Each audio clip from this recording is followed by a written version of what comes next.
Stupid me. Anyways, can anybody hear me? Sorry. Yeah, I know. I seen the red button there. You can see it's green now, guys. So sorry about that. Dumb IT person. You know, we forgot to do all of our checks. Anyways, can y'all hear me now?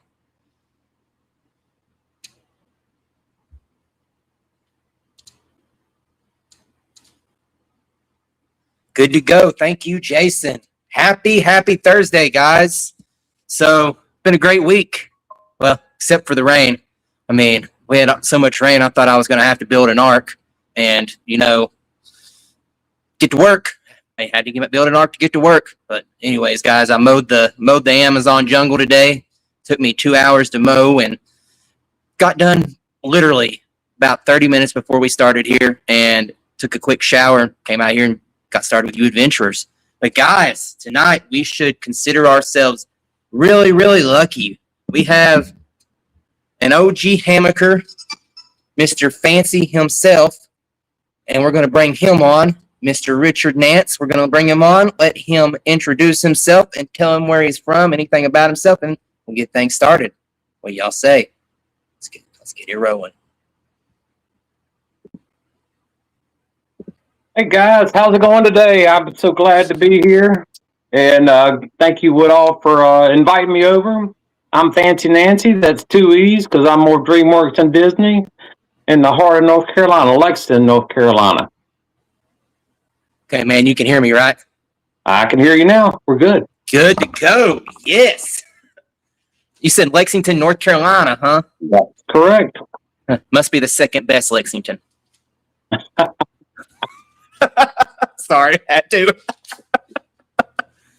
Anyways, man, so if you want to tell people where they can find you, if you want to tell them a little bit more stuff, we'll get things started here. All right, sounds good. Probably at a hang near you, more than likely. I do hangs all over the country. I have hung out of the country.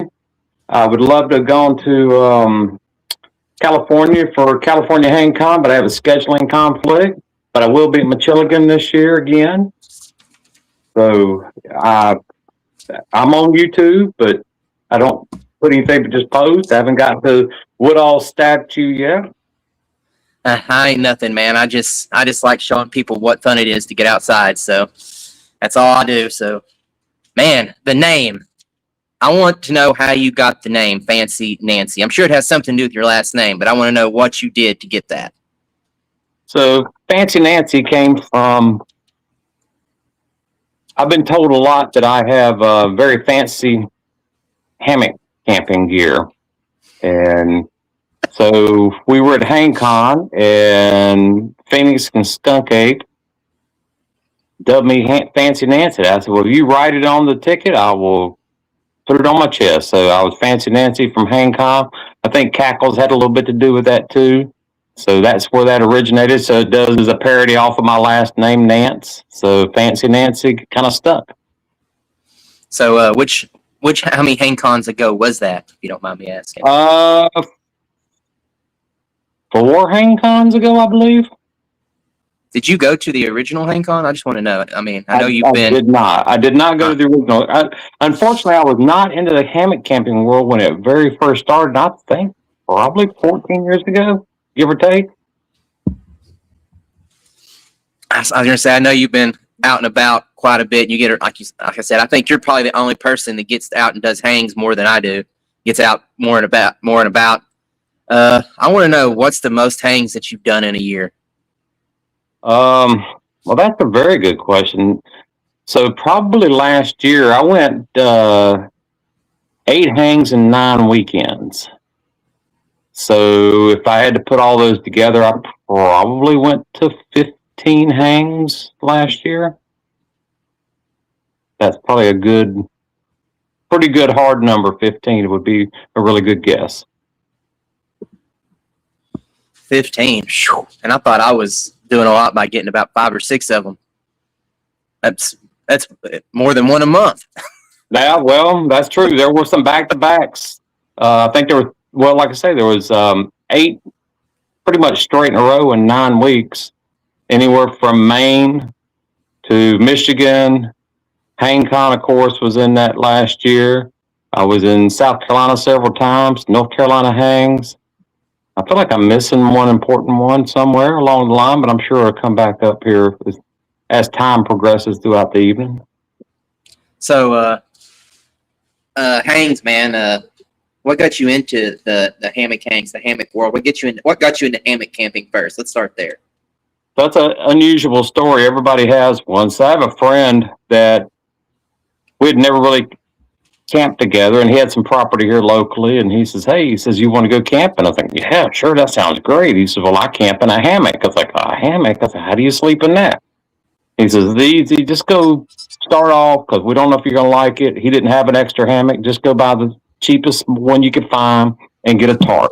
He says, "And I got everything else." It's like, okay, so got the cheapest hammock I could find, and the tarp. Well, it was one of the blue tarps from Harbor Freight. I learned the hard way. It rained that weekend. He had an extra underquilt. I used a sleeping bag then, and at that point, I was hooked from night one. Basically, after that, I lived very close proximity to Marty, which is OG hammock maker, Wilderness Logics, about 6 miles from Marty, and he passed away since then. But got to knowing him a little bit for about a 5.5, 6 month time. Went and told him I needed to get set up, and we were working toward getting me set up on things, and that was kind of my first experience. My wife's asked me how I really liked it. I said I did. I was on Facebook, or excuse me, not Facebook, but hammock forums. Went to hammock forums and found this hang in Unicoi, Tennessee. It was called the Hootenanny Hang. And so my wife's like, "You're really going to go up and meet strangers in the woods?" I'm like, "Absolutely." So I ran into all kinds of crazy characters. I met a Cajun up there. I met a Dutch up there. I met Pound Cake up there, or LD Cake, excuse me. LD Cake's up there, and just a whole cast of characters. It was raining the whole weekend. We probably had 20 people. We were hanging out on the porch, camping, having a great time. I was instant hooked from that point. Yeah, I ain't gonna lie.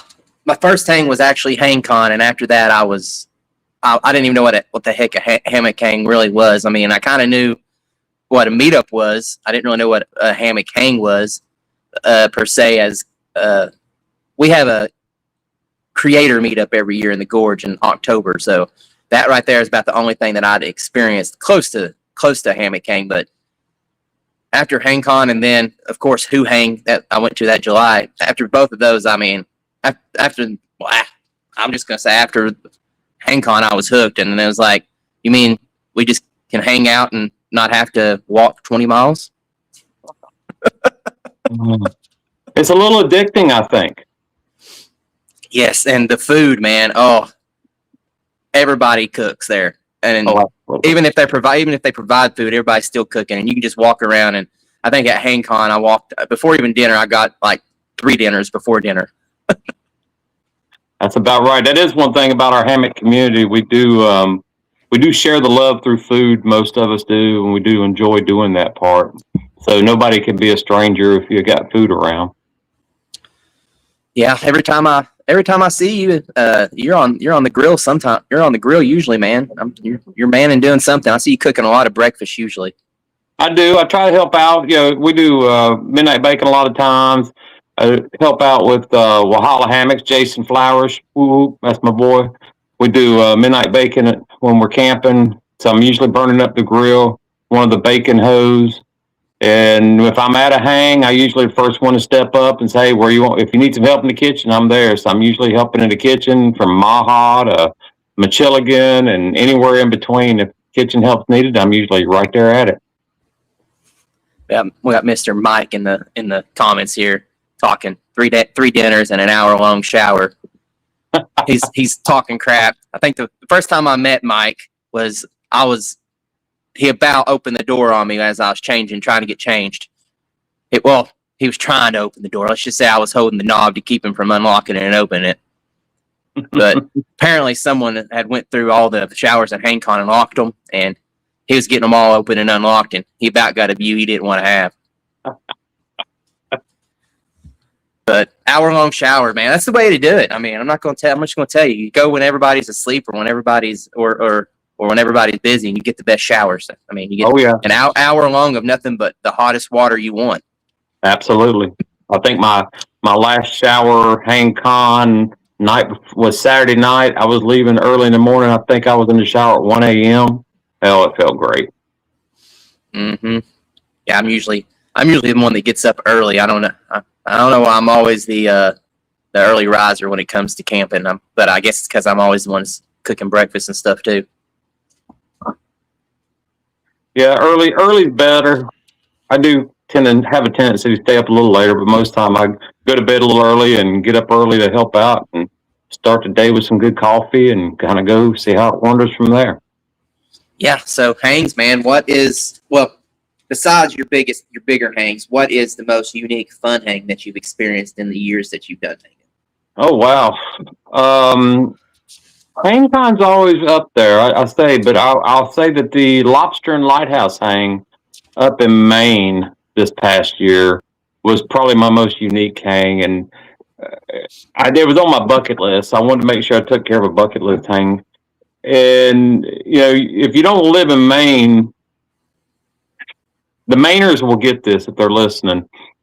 Everybody else in the United States gets the lobsters that nobody in Maine wants. So it was premium lobsters. The lobster ball was as big as my hand that I got. I got almost a 4-pound lobster, not intentionally.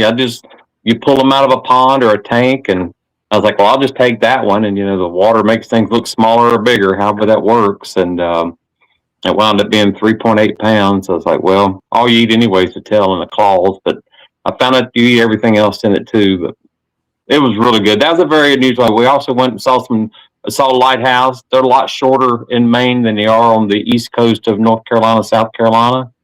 So we got to crawl around that, took some awesome pictures.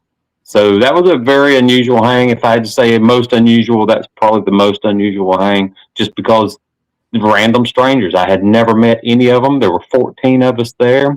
I will say that I did meet a little girl named Vanessa. She was a darling. Her dad brought her out. She was the only young lady there, and she hung right in there with the adults, and she went and sung karaoke with the best of them. So shout out to Vanessa if she's listening. Oh, man. I'll have to remember that. I haven't got as north of Pennsylvania yet. I mean, I do Maha every year, twice a year. That's one of the ones I love to go to. But my buddy Rich, my buddy Rich, you've met Rich before. Yes. The other Richard. But he got me to that one, and then that was after Hang On. And that's whenever we went to that, and then Who Hang, of course. Oh, the Who Hang. I'd say so far my favorite's been Who Hang. I mean, just because everybody there, I mean, that whole crew, the whole Who crew, they're all like, I mean, it's like this. I mean, absolutely. And at Hang Con too, like you can find them, and they're the ones you can smell them. You're smelling them because they're cooking. Yeah, that's right. My Kentucky boy, I don't know if he's out here right now, but Mr. Aaron Goddard, I know you know him. I know Aaron. Yeah, he might be on here. I'll see him in a couple of weeks. I think we're camping together up in Virginia. Ooh, what hang is that? A hang, or y'all just meeting up?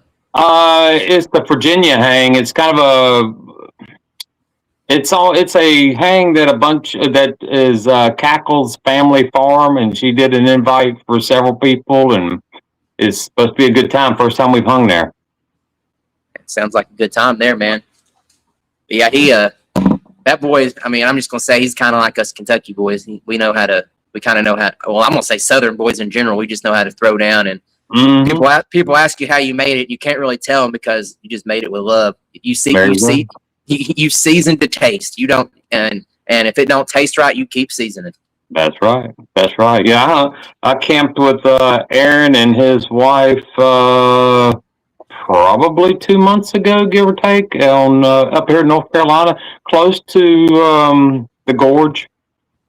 So, okay, that's an area that I want to get to is Linville. I haven't got a chance to get out there and do it yet, but it's on the list. Yeah, we'll definitely have to get together and we can meet there. It's the old 105 road. we can meet up there. That would be a great hang. Just a good spot. Well, say I haven't got to do any of the. I feel kind of bad because I've scheduled them, but I just haven't. Something's come up and I've been able to do them. It's the North Carolina hangs, and they have several of them that I want to go to, and then the Palmetto, the South Carolina hangers too. Like all of those, I haven't got the chance to hit those yet, but I want to. Right, they're an awesome group. Palmetto State Hangers is a great group. They do a lot for each other, and they also do a lot of camping. So that's a good group. So you mentioned the North Carolina group. The closest hang to me is the Time Change Hang twice a year, your Rory Forest, Yates Place. So it's about a little less than 40 minutes from my house. So I always enjoy that one. And Phantom does a marvelous job putting that on. I mean, he's top notch. He definitely is. And then Moose Man takes care of the other hangs and helps Phantom with Yates Place hangs. So I'd like to see you guys see you down here or anybody down here. And I'm always up for a hang. So I'm going to be. I'm going to tell you. I'm going to be at North Carolina the fall time if they do it again. Oh yeah, supposed to be doing that one, and then I'm gonna go to Michiligan this year as well. I haven't that one I missed last year, and that's one that I don't want to miss. I'm actually gonna bring Brandy to that one too, and I think it's just gonna be a me and her trip on that one. And then of course we got Who hanging, about a month, and I'll see you there. I'm sure. Oh, I'm sure I'll see several of the guys here. I showed him up there on there. He's kind of Mr. Mike. He's jealous of you right now because all of the trips you've taken in the last year. Well, Mike, just got to make time for it. I'm not retired. I work full-time job. I just kind of peel off a little bit of time here and there. I've got a great cohort at work that kind of lets me have a lot of freedom at my job. So I'm able to do that, and got a supporting spouse here at the house that says, yeah, you're okay. I'm okay. So we just roll with it. That's how it is with me, man. I've got a boss at work. We're both, former Army veterans and around the same age and very similar. I mean, he's basically like the older brother I never had. But I could be like on Fridays, it's like, hey, students are going, because I work at the school for the deaf, and Fridays for us, the students leave at 12:30 because they come in on Sundays and stay in the dorms throughout the week. So Friday at 12:30, once they're leaving, I'm like, hey, do we got anything going on? Because if not, I'm gonna hit the road. I'm either going to go camping or I've got a hang I'm heading to. There you go. That's the life. And I'm the same as you. And I plan it. I always look in the head. I look at the calendar, the wife, so I can see when I try to plan a lot of my stuff when my wife's working. And if it's something that I know that she'll like to go to, I try to look for a weekend that she's off, or I'll tell her far enough in advance and be like, hey, I want you to come to this event this weekend, and she'll plan to take that off. Oh, that's awesome. So it's awesome having, I've got probably this, like you, I've got the perfect spouse. She understands what this community does for me. So. No, that's great. And, we didn't run into each other at Trail Days a couple weekends ago. You were there for a short time, and because you went up to go see the ponies and all. So I think I was down in the end. You were probably there about the time we were doing Trail Magic for the AT hikers. So I missed you there. Yeah, man. I seen Jason, Mr. Wahala there very quickly when I was coming through. I seen him. Like I said, I was there maybe 2 hours, 3 hours, if that. I can't remember. And half of that was making a beer run with Mr. Buckley and Mr. Joey Outdoors. They needed to get beer, and my daughter wanted a Monster, so I was like, yeah, I guess we can go. Well, there you go. So, but I didn't even know you was there, man. Yeah. I tried looking for you. I tried to look for everybody that I knew was going to be there, and then ran into a few others. I don't know if you know Mr. Hooter Hikes. Yes. Ran into him for the first time. We've talked a lot through YouTube and Facebook and all that. And he's like, dude, it's really cool to finally meet you. And he's like, I wish you was staying. It's like, next year, probably am. But this year I wanted to get out there and see the ponies, and asked Jazzy about a week or two before. I was like, hey, what do you think about going out and seeing some wild ponies in Virginia in a couple weeks? And of course, you already know her answer. She's like, oh yeah, let's do it. She didn't know at the time though that, I didn't know at the time. So at the backpacking lot up there, you have to reserve an advanced parking spot, I guess. I didn't know until you got there, so I had to make it work, and we drove to Elk Garden, and it made our trip longer. But I'm just gonna say that's probably one of the most beautiful, like my thumbnail said, most magical trip I've got to experience, just because it had everything, man. I mean, you had the ponies, you had the views. I mean, even the people that I ran into there were just awesome. Yeah, that's a great place. I camp up there a couple of times a year. I was actually, we camp up there at Grayson Highland State Park. Typically in the fall is one of the big ones because they have the fundraiser for the Bixby Fire and Rescue through the pony sales. But I was heading up the last year to that, or 2 years ago to that, and the hurricane blew through. And some of those guys didn't get out for almost a week. They were trapped up there for a while. Really? Yeah.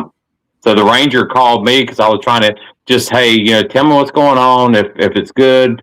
And he called me. I was probably an hour and a half away, and he told me the roads are blocked, no way of getting it done.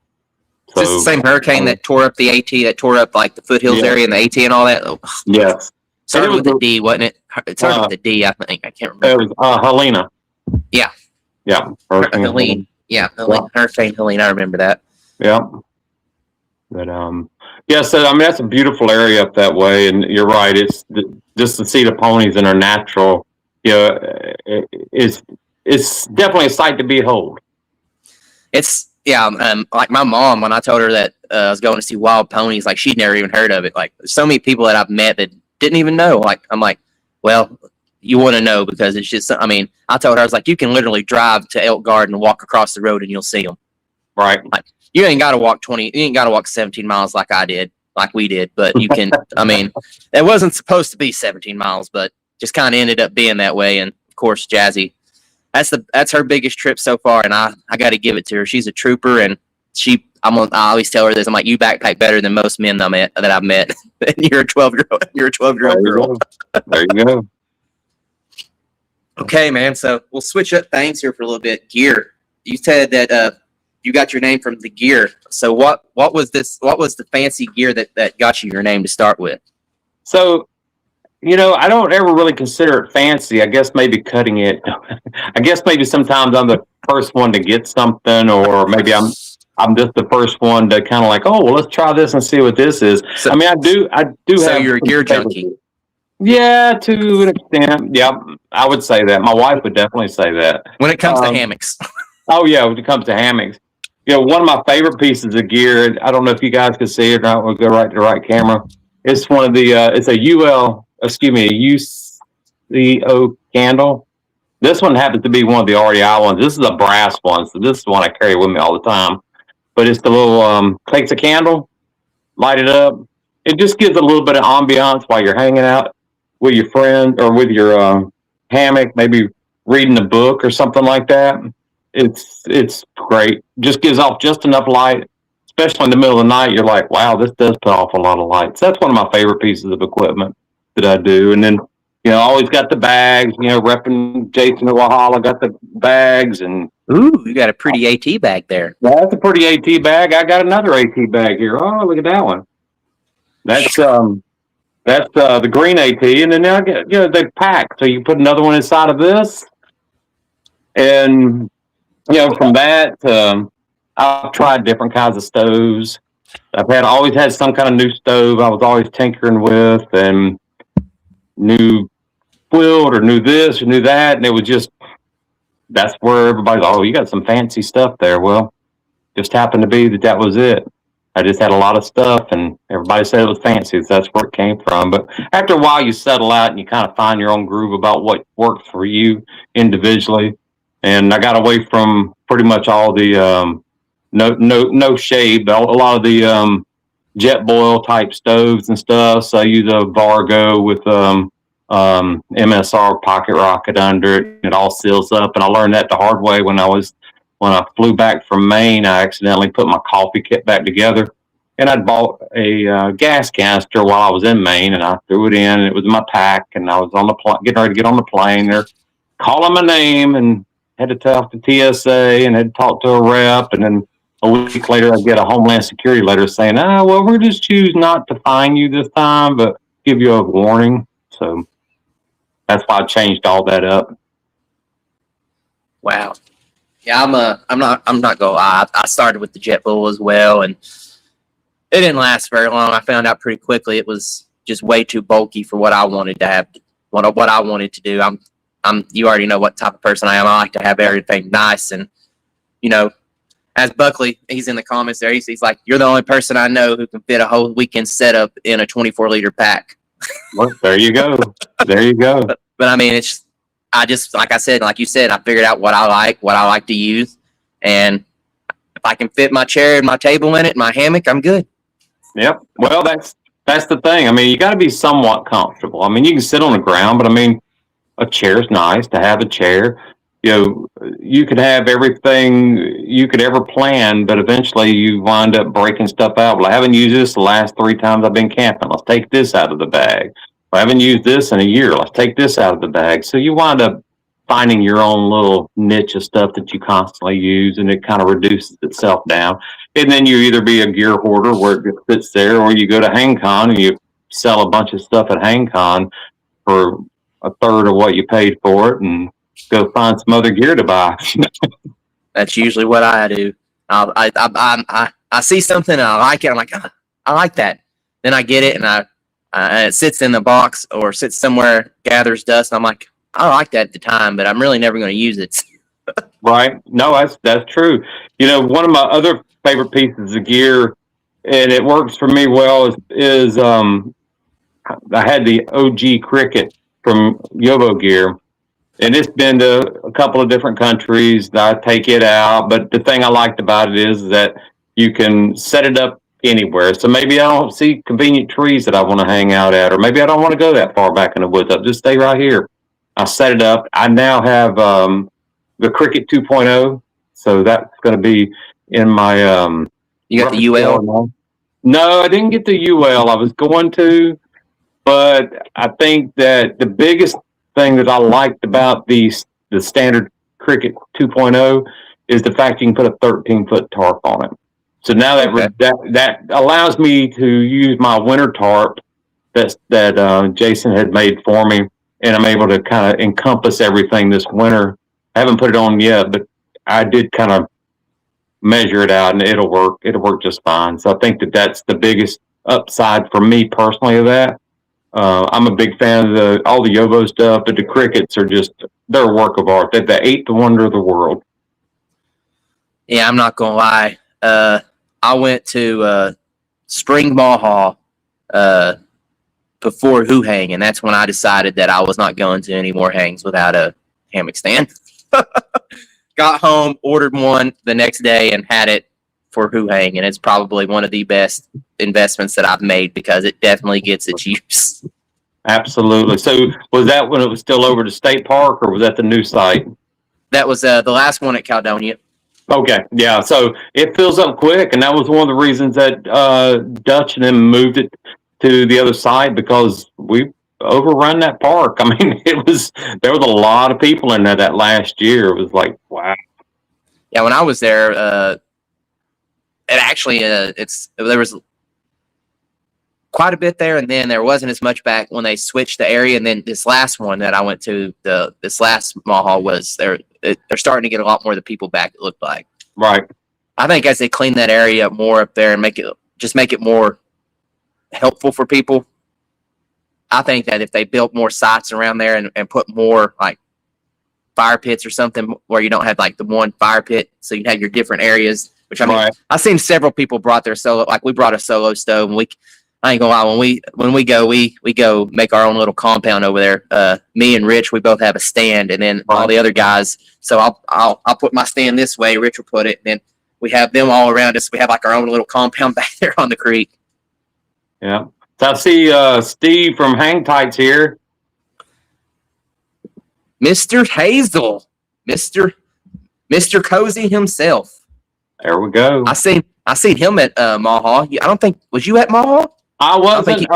I had a work thing. I mean, work got just really out of control that Thursday before, and then Friday I was planning, and it just it just went. I was going to go, I had everything loaded up, but there was just no way. I didn't get off work till late, and I was like, it's 8 hours for me to drive, so I was like, I'll just pass this time. I usually like to help out when I'm up there, and I love Maha. Maha's a great hang. Vicky and Dutch and Fee do a wonderful job up there.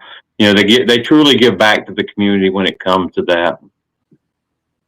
Yeah, that one, like I said, all the hangs that I've been to have been awesome. I'm sure Machilligan's going to be just as awesome. It's probably, and eventually, man, I'm sure you've heard me mention it a few times. I'm going to try my hardest after once things start slowing down as it gets hotter, and I ain't going to be going hiking as much, or I ain't got nothing going on. I'm going to try to start working on, try to get a hang up here for next spring. Something I'm trying to get something sort of close to HangCon. I want to do something kind of like that because it's a lot closer up here than down there, and I think that having it up here where I'm at, I could be able to pull people from the Midwest, the North, the South, and the East, and be able to, and then I ain't got to drive all the way. Well, I'm still going to go to Florida, but I'm just thinking that I think that everybody should be able to experience HangCon, and if you can't make it there, let's see if we can find something. Let's see if we can make one closer for you.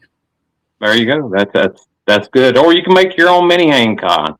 You know, I mean, that's what I want. I don't want a huge one. I mean, I just want, like you said, a mini HangCon, something like that. I want to do it right on the river down here in the springtime. I've got the perfect campground already that I know. I know the owner. I've done several.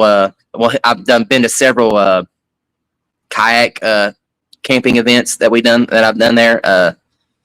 He does. I do a lot of kayak camping. He's right on the river, and then so I'm gonna try to get that together for next spring. So keep an eye out for that, man.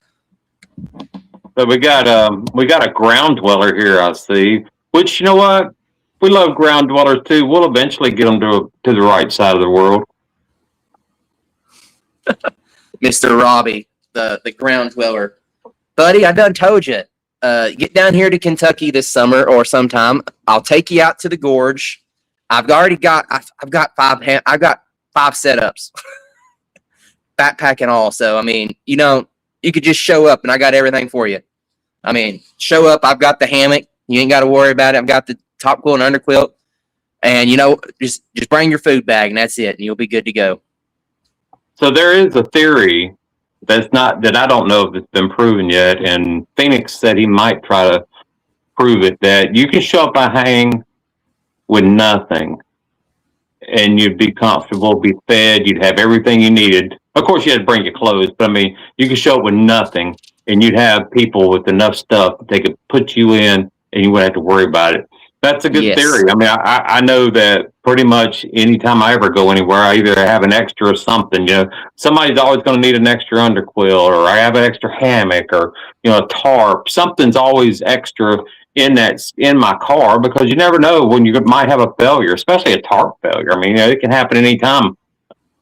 Don't want to jinx anything, but a limb can come and rip your tarp. I mean, it happens. I mean, I've seen it happen. I've seen total devastation happen to hammock setups because of that. But, it's a part of being out there. If you're not in the woods enough for things like that to happen, or to see things like that to happen, then you need to get out in the woods more.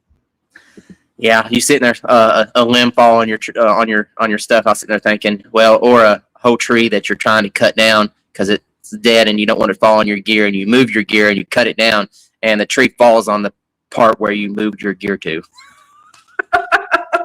Don't want to say who that happens to, but it might have been one of the people talking here. But that's what makes it fun. You know what? It's a learning experience. Stuff happens. I mean, that's what I mean, camping's camping. Stuff's going to happen. Stuff's going to break. That's why you always got extras of everything, like you said. We had Mr. Steve. He says that's an absolute fact. Yeah, I mean, Robbie, come to a hang, buddy. You'll find out that in this community, we'll take care of you. You ain't got to worry about it. We don't care if you're. We don't care if you'll be warm. He's up there in Pennsylvania, is where Mr. I'm Not Lost Exploring. He is he gets out quite a bit and does a lot of hiking, and I'm trying to get him trying to get him into hammock camping. I try to get everybody into hammock camp. I ain't gonna lie, because growing up, tent camping, you never, as you get older, you just really dislike getting up in the morning because you got to get off the ground. Well, that's what, when people ask me about hammock camping, and they never hammock camp, they always, and I ask them one simple question: when you're at home, do you sleep on the floor? No, I sleep on the bed.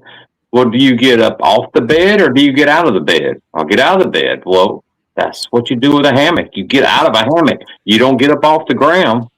So that's the first time I've heard that, and I'm definitely going to keep that one now. So, that's the truth. You don't get off the ground in a hammock. You get out of the hammock. And I ain't gonna lie, I sleep better in a hammock than I do in a bed anyways. Oh, absolutely. I don't know what it is, but hammock is way better on my shoulders for some reason. I get a lot of shoulder pinch in my bed if I'm not careful and just laying on, because I'm a side sleeper and I sleep.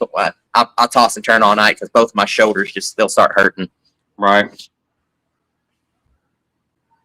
Mr. Hazel said that too. He's still in that. Look at you just giving everybody ideas tonight. Just cut me in, man. No, I'll tell you what, Steve, you can have that one because I owe you, or you owe me. I can't figure out. Did you buy me dinner or did I buy you dinner? Never mind. It's a joke between us. Oh, man.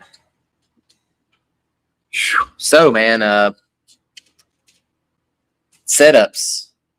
I want to know what's probably the most unique setup you've seen at a hang. Something that you've just seen it, you're like, man, I may have to end up getting that sometime. Or, man, I've never seen that before. So there's I see a lot of unusual ones. One that sticks out in my mind right now, and I don't know if it's unusual as much as it is cool, is the tie-dyed. So this tie-dyed tarp and hammock setup, and that's a real cool one I've seen. I did see it. I don't remember who it is, and it's somebody that goes to Maha, I believe, and I don't want to say who I think it is because it may not be, but they have snake eyes on their tarp. So like two snake eyes. Look like a snake's looking at you. That's a cool one. And Eli Ruggles, I don't know if you ever seen him. Mm-hmm. Lord of the Rings set that's up. One of my favorite tarps. You always know who that is by seeing it. That is a good tarp setup right there. And I can't remember her name. I can't remember her name, but they run the hostel. They run a hostel up there, and they're always at the Pennsylvania hang. The Lookout. Yeah, she has it's her granddaughter, I guess. It has the how to Train Your Dragon tarp. Yes. Now that one, I wanted to show my wife that one. That's where I got the idea for my wife, because she loves dragons, and I was like, you know what? I seen that they done that. I was like, yeah, I'm definitely gonna get her something custom, and that's when of course, you already know if you want something printed custom on a tarp, especially. Dutch does a really good job. Right. Fee and Dutch, like I told him exactly what I wanted, sent him the picture, and I was like, hey, I want you to flip it too, so when you're looking through it, the sun's hitting it, it looks like the dragons are looking at each other. And he's like, I'll see what I can do, and I got it, man, and I ain't even. As you can tell, I'm still speechless about it too. They knocked it out of the park. Couldn't have done any better. And when I tell people that they're looking for top of the line, that's probably it's Dutch wears one of them top of the line, top tier. If you're wanting best of the best, that fancy gear. Fancy gear. I tell you the other one that I like, I don't know if it's unusual, but when you see it, it's cool. And that's roof shingles.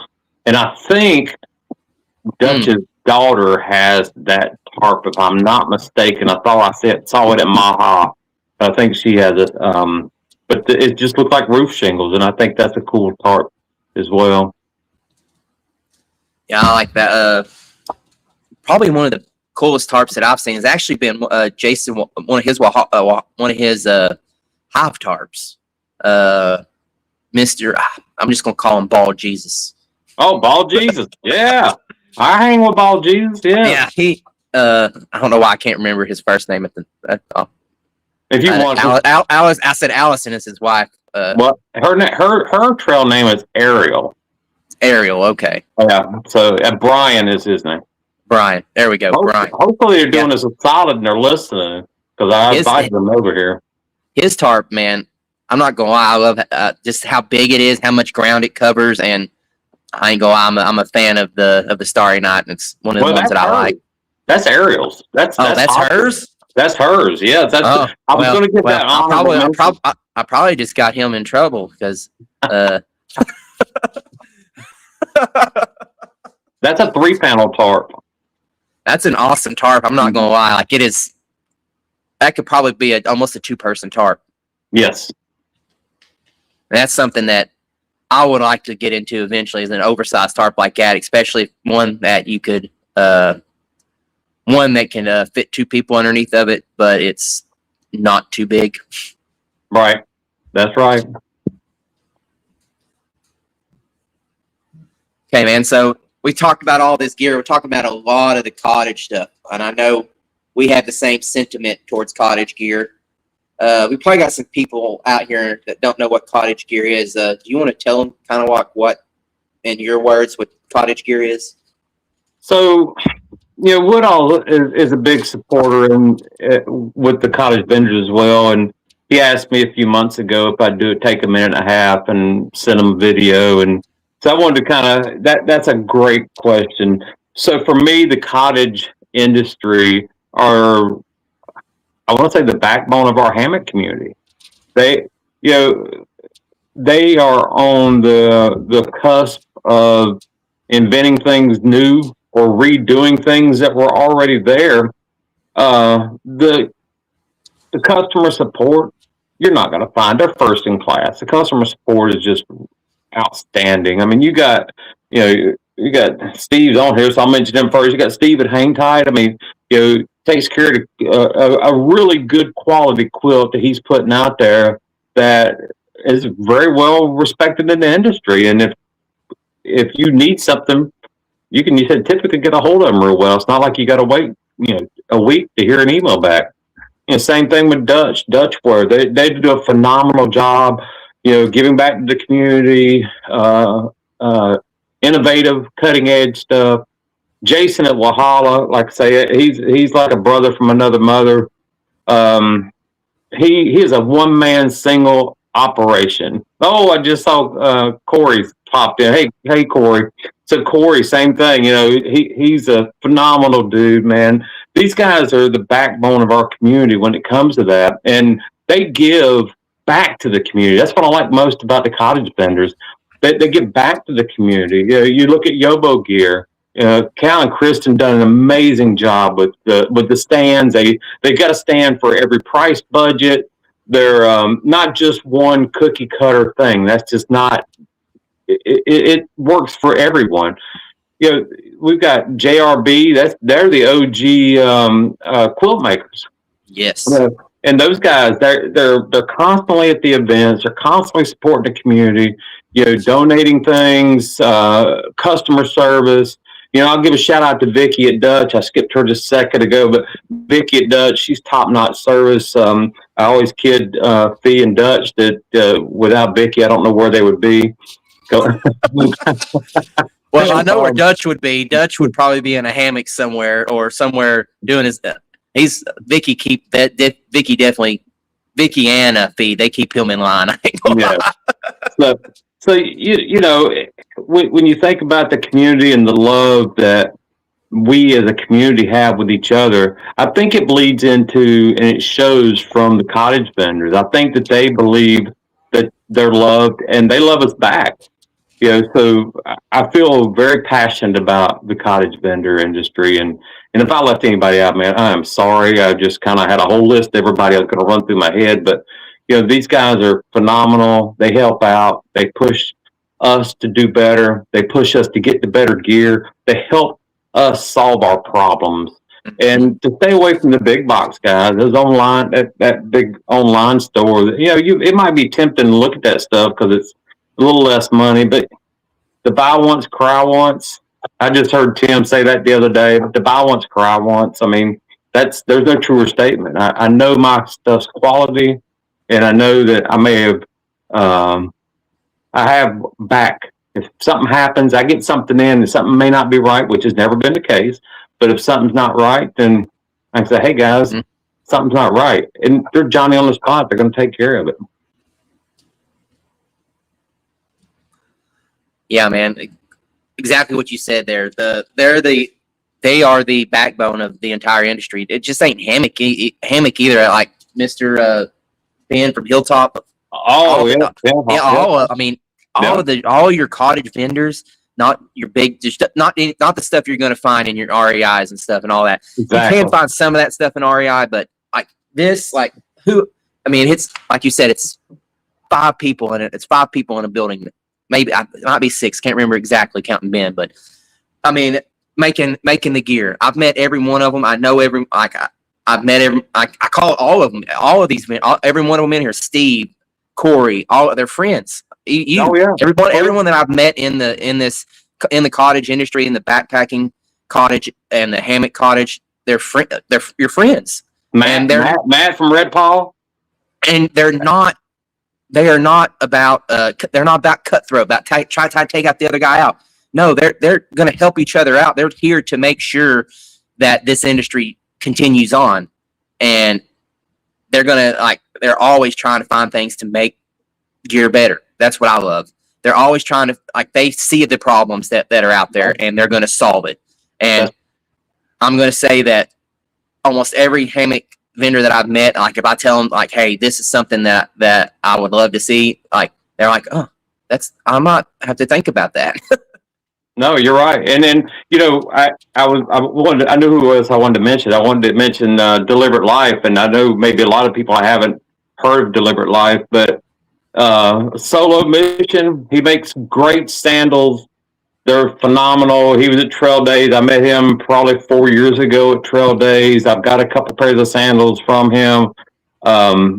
They are rock solid. They're phenomenal. And Adam is a great dude. I mean, but here he is. He's a cottage vendor. He's making something by hand. He's getting it out there and doing it. And it's for our feet. But if you ever buy a pair of those, man, you're really going to love them. What is it again? What is it again? Tell me here. Deliberate Life, and they're sandals. So they're very thin. Yeah, look that up. Adam's a good guy. But they're very easy. Once you get into them and get them adjusted, the straps adjusted how you want them, you will not want to get into another pair of sandals. Yeah, I'm not gonna lie. I've been intrigued about. You're talking about sandals you can hike in. Yes, you can do anything in them. Do you have a pair sitting right there, close? In my garage, I can get them, but yeah, pretty close. I'll get with you offline, man. Okay. That's got me interested right there because I love my hiking shoes and stuff too. But when it starts getting really hot, and sandals, if they're easy to put on and easy, I mean. Oh yeah. Absolutely. Yeah, so I think it's about that time, man, that we need to start doing some of these awesome questions that everybody has put their input on. And I'm not going to lie, I haven't written them down. I'm going to bring it up on my phone here. And we're going to see, first off, which one's the 3 favorite here.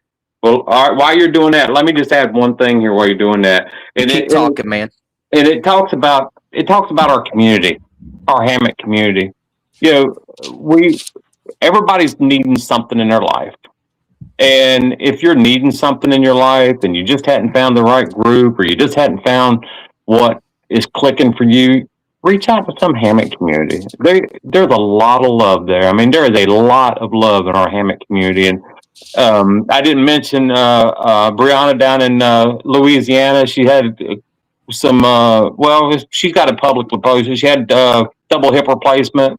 So a lot of love down that way. You got Matt Man down in Louisiana with mountain made gear. So, but the community is accepting of everyone. Yes. And they will embrace you and bring you into the fold, and you'll find your own tribe. You'll find like people, like-minded like you, that will invite you to come to them. That's what it is. We all come together to some of these larger hangs, but we also have small groups that we hang together, and that's where the fun is too. But that's where it's support for everyone. We all get that emotional support, that little high, that euphoric, kind of like, oh, these are my people. This is my family. And I call the group that we hang with is our chosen family. We're all different makes and models, man. Mhm. But there's about a dozen of us, and we all hang together and camp together and talk to each other all the time, and just our chosen family. But I just wanted to put that out there because there are a lot of great people out there. And if you're looking for something, go jump into that hammock community because our community is love. Yes, man. What you just said there, perfect. I'm just gonna say they'll accepting. That's one word, accepting. And they don't matter what you've done in your life, what you've been through. They're gonna accept you for who you are. And you know what? At the end of the day, and they're gonna be upfront. I mean, they don't like you. They're usually gonna tell you to. That's what I like. Yeah. They're not just gonna be. They're just not gonna wait for you to leave and then be like, no. They're gonna tell you from the get go. And usually, I mean, I've never met any of them that I can't get along with because it's just like, just in the outdoor community, everybody, like we're all out there for the same reason. And I think the main reason that we're all out there is to have a good time. And because we're trying to get away from that life, the life that we have, we're trying to escape from, the everyday life that the world throws at us. We just want to get out there and relax. You're exactly right. And I will add to that, we pretty much don't have drama in our little groups, and we're very protective of our loved ones in the group. So you'll feel safe with us. Any of the groups you go to, you'll find out we're safe groups. So hit me with these questions. I heard we're going to just be amazing. I'm bringing them up right now, man. Sorry, my phone's being a little cantankerous. Well, that's what they're for, to make people go nuts 1 second at a time early. So who else is on here? So, you got first question, man, we got is, would you rather have a sleeping bag, we'll say quilt, since we're quilt guys. We're quilt guys. That smells like stale beer and BO, or one that plays loud, annoying rap music all night? Well, I listen to all kinds of music, but I'm going to have to go with beer and BO because I do like my sleep. I ain't gonna lie, I listen to music when I go to sleep, so I'd pick the one that plays music.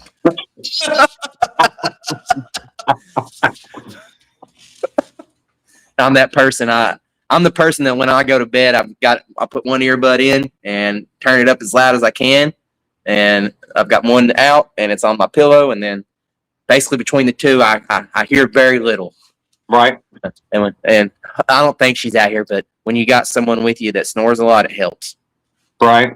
Well, if she's coming to the Who Hang, tell her I've got something for her to work on. She was liking that last year. What's that? The braiding of the. Well, she'll be there. She's gotten a lot better at the braiding too. I'm not gonna lie. She's gotten to where she can do quite a few of them now. She's like her mommy and gets bored and braids her own hair. Okay, man. We'll go with the second question here. It is going to be, would you rather have to fight off one bear-sized squirrel or 100 squirrel-sized bears? Would they all be attacking at one time? For sake of argument, yes. Okay. So I think I would take the squirrel-sized bear. The bear-sized squirrel. Yeah, the bear-sized squirrel. I think one-on-one would be better. I couldn't get 100 of them away from me, I think. But I think I'd take my chances one-on-one. Yeah. I'd hope that I'd have a bag of trail mix or something with me there, and I'd just throw it in the other direction and then run. Somebody's got to have something there for that squirrel, and just hope I can run faster than the other person, as they always say. We could turn us into squirrel burritos. Oh man, bring up the food bag there. Have you seen that one? The bear taco? Yes. Everybody talks about hammocks and with bears, but I ain't never had an issue with an animal bothering me. Actually, I've had a deer walk right by me, but that's about it. Porcupine at Maha 4 years ago was underneath someone's hammock. and I've done the same thing with deer. I've seen the deer, so you walk almost right up on them in the middle of the night. It's like, oh, there's a deer. I'm gonna say, what's worse, a porcupine or a skunk? They're both be pretty sucky. Yeah, that'd be pretty rough. That'd be hard. That would be a hard choice. Okay, man. That wasn't one of the questions, though. That was okay. Okay, man. So we got our last question here. It's would you rather have the absolute worst sunburn of your life on the very first day of a 5-day trip, or get caught doing your business in the woods by a group of strangers? I've gotten sunburned a lot in my life. It is very painful. But you know what? Everybody has to do their business. So I think I'd be okay with everybody happen to catch me do my business. Well, I'm probably going to say that I've had both happen to me. And like you said, I didn't hurt from somebody seeing me take a dump. There you go. There you go. It might have hurt their eyes, but it didn't hurt mine. So, man, so that brings us to the end here. And I want to say thank you for doing this. Thank you for reaching out first off and saying, hey, if you want to have someone fancy on your podcast anytime, I'll be more than willing to participate. Oh, that's a good one. I like that. So I'm very honored, and I greatly appreciate the time that we shared. And I do want everyone to share Woodall's page with everyone. Let's see if we can get him over 500 subscribers right quick. I mean, he does great. If you haven't, is this your first one? Go back and catch some of your other ones, because they're phenomenal. He got a lot of great. Tony was last week. Was a great time. Seemed like, I appreciate everything you do for our community. I really do. And, we'll be hanging again here real soon, about a month. And I'm sure we'll hang again. And if I'm ever out and about, you see me hanging somewhere and you need some help, just holler. I'll help out. Do what I can for who I can. Heck yeah, man. Thank you for doing all that. And I want to say thank you for getting on here like always. I mean, you're one of these guys that I've got to meet and actually gotten to talk to quite a bit about different things and hammock and camping. And I'll say you and Buckley are probably very close when it comes to having the same mindset as like what I have. And we can get along. Like I said, we can get along with pretty much anybody. I'm in good company then. Oh, man, always. And guys, you adventurers, I want to thank you all for joining us tonight as well and listening to us ramble on about hammocks and hammock hanging and cottage gear and just everything that makes us happy. That's what I'm going to say. That's what we're here for. And that's what I like doing with this podcast. I like bringing people in here who I've had the chance to meet. Maybe I haven't had the chance to meet, and I just know them through technology, through social media, and I haven't got a chance to meet in person. That's what I want with this podcast. I want to bring people together, like-minded people, so that you can get to know like-minded people. Because who knows? You might be in their neck of the woods and be like, hey, I want someone to hang out with tonight.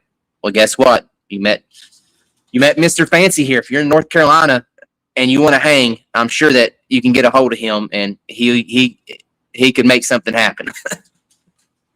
Absolutely. I'm always up for the hang. And guys, on that note, thank you for joining us for episode 39, and I'll catch y'all next week. You adventurers, y'all just keep on adventuring. Peace out.